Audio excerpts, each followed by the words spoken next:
രാംനാഥ് കോവിന്ദും നിയുക്ത രാഷ്ട്രപതി ദ്രൗപദി മുർമുവും പാർലമെന്റിന്റെ സെൻട്രൽ ഹാളിൽ എത്തിയിരിക്കുകയാണ്. സത്യപ്രതിജ്ഞാ ചടങ്ങ് ആരംഭിക്കാൻ പോവുകയാണ്.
राष्ट्रपति महोदय, आदेश हो तो निर्वाचन आयोग से प्राप्त निर्वाचित राष्ट्रपति के निर्वाचन का प्रमाणन पढ़ा जाए।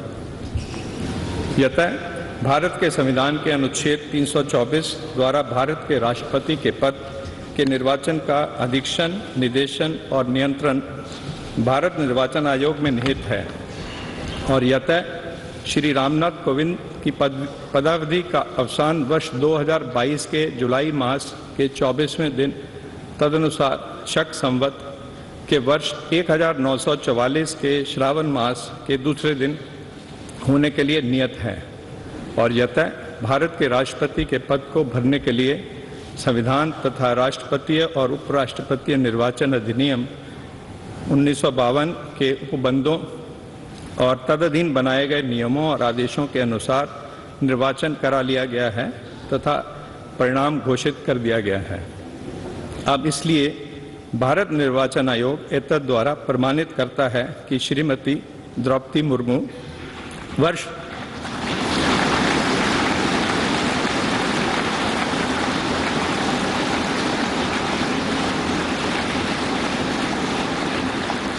वर्ष 2022 के जुलाई मास के 21वें दिन तदनुसार शक संवत के वर्ष 1944 के आषाढ़ मास के 30वें दिन भारत के राष्ट्रपति पद के लिए सम्यक रूप से निर्वाचित हो गई हैं।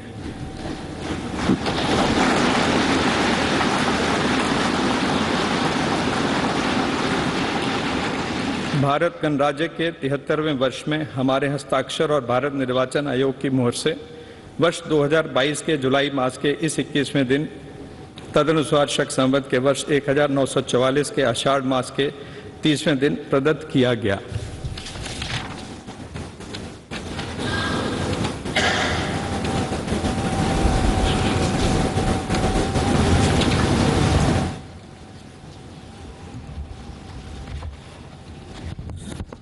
Chief justice N V Ramana നിയുക്ത രാഷ്ട്രപതി ദ്രൗപദി മുർമുവിന് ഇപ്പോൾ സത്യവാചകം ചൊല്ലിക്കൊടുക്കുകയാണ്. അതിൻ്റെ ചടങ്ങിലേക്ക് പാർലമെന്റ് സെൻട്രൽ ഹാൾ നീങ്ങുകയാണ്. मैं द्रौपदी मुर्मू ईश्वर की शपथ लेता हूँ कि मैं श्रद्धापूर्वक भारत के राष्ट्रपति के पद का कार्यपालन करूंगी तथा अपनी पूरी योग्यता से संविधान और विधि का परिरक्षण, संरक्षण और प्रतिरक्षण करूंगी और मैं भारत की जनता की सेवा और कल्याण में निरत रहूंगी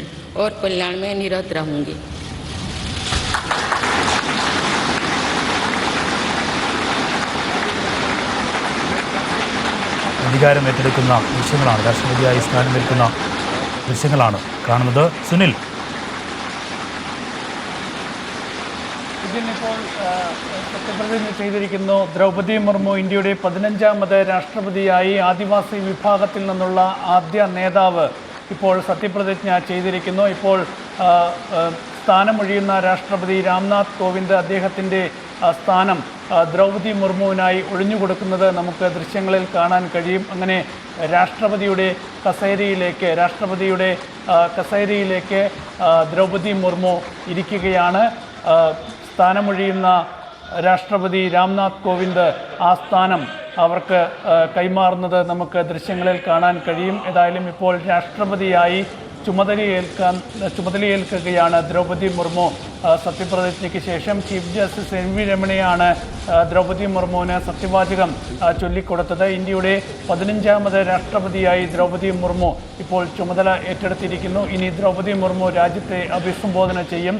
15 മിനിറ്റ് സമയം പാർലമെന്റിന്റെ സെൻട്രൽ ഹാളിൽ ദ്രൗപദി മുർമു രാജ്യത്തോടെ ഇപ്പോൾ സംസാരിക്കും. അതിലേക്ക് പാർലമെന്റിന്റെ സെൻട്രൽ ഹാൾ കടക്കുകയാണ്.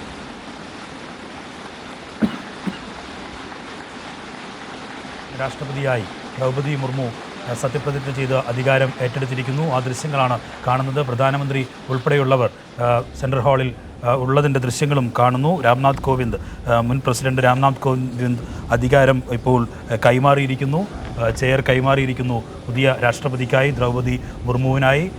ആ ദൃശ്യങ്ങളാണ് ഇപ്പോൾ കണ്ടുകൊണ്ടിരിക്കുന്നത്. അല്പസമയത്തിനകം സെൻട്രൽ ഹാളിൽ രാജ്യത്തെ അഭിസംബോധന ചെയ്തുകൊണ്ട് പുതിയ രാഷ്ട്രപതി ദ്രൗപദി മുർമു സംസാരിക്കും.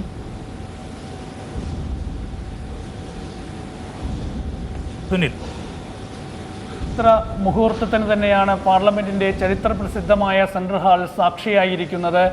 രാജ്യത്ത് ആദ്യമായി ആദിവാസി വിഭാഗത്തിൽ നിന്ന് ഒരു വനിത ഇന്ത്യയുടെ പ്രസിഡന്റാവുകയാണ്, ഇന്ത്യയുടെ രാഷ്ട്രപതിയാവുകയാണ്. ഏതായാലും ആ ഒരു ചരിത്ര നിമിഷം ഇപ്പോൾ പാർലമെന്റിന്റെ സെൻട്രൽ ഹാളിൽ അരങ്ങേറുന്നത് നമുക്ക് കാണാൻ കഴിയും. അതിന് രാജ്യം സാക്ഷിയാവുകയാണ്.